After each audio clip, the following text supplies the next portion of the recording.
Welcome classic rock fans to another episode of New Album Review, and for today's episode I'd like to talk about this one, which is Paul McCartney's latest release, simply titled Egypt Station. I must admit I've been somewhat enthralled by all the sort of goings on surrounding the release of this album. I believe it's his first album in about 5 years, from the infectious affability of the carpool karaoke thing he did with James Corden to his wonderful sort of secret gigs he's been playing. But also this album, I mean, I've listened to it 2 or 3 times now, and the first thing that strikes me is the sound production and the sort of vocal delivery. It's very clear and honest. It seems to be certainly unaffected by any kind of studio trickery. And yes, absolutely, his voice does sound a little bit ragged on this album, but I like that. I think that it makes it sound more real, warmer in many respects.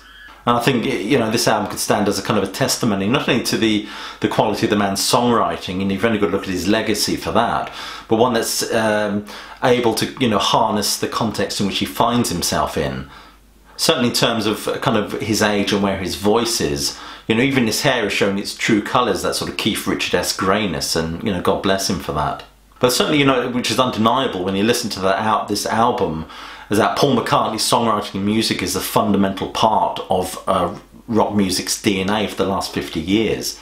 As I've said, this is his first album in 5 years, and it overflows, it's brimming with energy and a sort of a toe-tapping vitality, if you like. Certainly not bad for a kind of a multi-instrumentalist septuagenarian. I say multi-instrumentalist because you look at the instruments he actually plays on this album. You know, he's very much a one-man band, you know, from acoustic electric guitars, drums, bongos, harmonium, harmonica, harpsichord, tom-toms, Wurlitzer, you name it, he seems to play it. And that kind of do-it-all sort of approach reminds me of that self-titled album he released in 1970. But certainly on listening to this album for the first time, that, you know, you're struck by the fact of how many sort of hummable ditties there are, as well as sort of juxtaposed with some quite fearless sort of rock explorations as well. On this album we get a wonderful sort of cross-pollination of different genres, you know, from rock, pop, folk, lullabies, songs about shagging, of course, songs about Donald Trump. Donald Trump seems to have featured on quite a few albums that have come out over the last couple of years, I think, and you know, why not? I mean, I suppose you could argue his election was quite a seismic event in many respects. But certainly makes this album fresh, relevant, and certainly topical. Uncut magazine, for example, has said that this album is sufficiently vibrant to justify its existence. I think that's a rather understated appraisal of this album. Also, I love the idea behind it, the idea of a journey, a kind of personal and sort of oral odyssey in many respects. You know, he takes us, you know, through all these sort of very strange and interesting sonic possibilities. I mean, McCartney himself has said of the album, Egypt Station starts off at the station on the first song, then each song is like a different station. So it gives us the idea to base all the songs around that. I think of it as a dream location that the music emanates from. And it's absolutely fabulous. Even Rolling Stone magazine has described it as a long ride on a cosmic train. As I said at the beginning of this video, I love the sound production on this album. And certainly a big call out has to be given to Greg Kurstin, the album's producer. I mean, he's an absolutely fabulous job. He creates an atmosphere that feels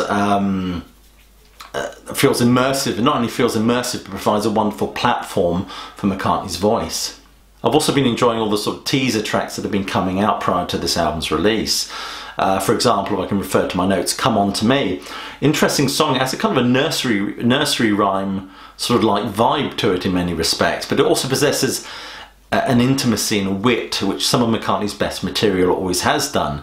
You know, from Uncle Albert, Admiral Halsey to Flaming Pie. And, you know, I also love the opening of this song, the sound at the opening, that very sort of stabbing sort of guitar sound he's got there. Then, of course, I Don't Know, which is certainly one of the standout tracks on this album, in my opinion. It starts off with that beautiful sort of haunting piano, which creates a kind of immersive, almost remote atmosphere in many respects, until, of course, it's punctuated as the acoustic guitar is sort of brought into it.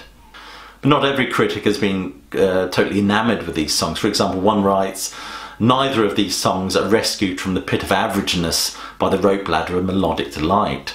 I certainly think they're wrong. I don't think there's certainly plenty of melodic delight on this album, and certainly not much in terms of averageness. But I find it's an album that's rewarding, and it becomes increasingly more rewarding the more often I listen to it. We're kind of treated to a 16-track album that's beautifully expressive and personal in nature. Of course, I've got the limited edition concertina version with the cover is in fact actually a painting by Paul McCartney himself. But I'd like to talk about some of the songs on this album. Let's have a look at them. Opening Station and Station 2 are in effect instrumentals and incorporate sort of elements of sort of ambient sound. They sort of bookend the album in many respects, very almost like atmospheric interludes. And then we get the song Despite Repeated Warnings, which is McCartney's Trump song. Lyrics like how do we stop him, grab the keys and lock him up. Certainly sentiments that might not be particularly palatable to anyone who sort of dresses to the right of the political spectrum. But you know, if the politics annoys you, you certainly can't help but be enamoured by the shifting sort of musical tone and sort of melodies that this album provides. Dominoes, of course, is a real sort of standout track on this album. It's emotionally direct, yet at the same time quite enigmatic. And that the guitar sound is fabulous. It's a wonderful sort of guitar hook that Rolling Stone magazine has said it's worthy of inclusion on the White Album. If I can quote Rolling Stone magazine, they say that that old school backwards guitar solo and the disarming farewell line, it's been a blast. It aims for sonic territory, some place where too many people meet, you won't see me, yet it ends up somewhere different entirely. Then we get a wonderful medley on this album, Hunt You Down, Naked and Sea-Link. I love it when McCartney does this sort of thing, really. I'm reminded of sort of the side 2 of Abbey Road, but it's his ability to sort of write episodically like this and sort of stitch things together without them sounding patchy. Although I wouldn't necessarily say it's specifically like side 2 of Abbey Road, you know, with its tempo shift and changes in mood. It's a medley better compared to some sort of Wings lengthier pieces like Band on the Run or that sort of thing. One of the real gems on this album is a song called Happy With You. It has him declaring, I used to get stoned, I used to get wasted, but now I'm just happy with you. It's a wonderful sort of honest and heart-rendering sentiment. But also the instrumentation on this song is absolutely brilliant as well, you know, from the flutes and all sorts of things going on. In fact, I think it was The Independent that's written, from within a gorgeous pastoral flutter of flutes, toe taps and arpeggios that really should have been called Mother Nature's granddad.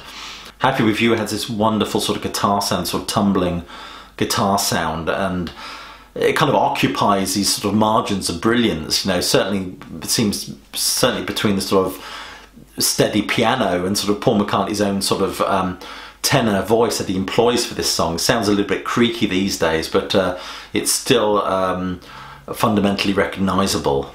Another song that came out prior to the album's release was For You, a song that I initially had some reservations about. In fact, I recorded a review of that song.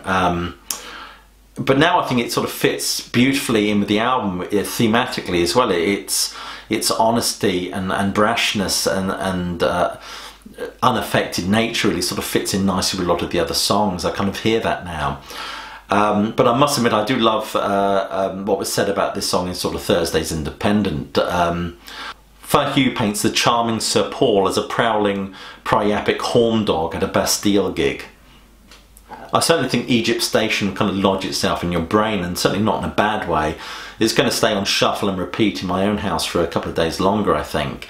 But I think, you know, this album will be viewed as as a superbly crafted sort of later period album.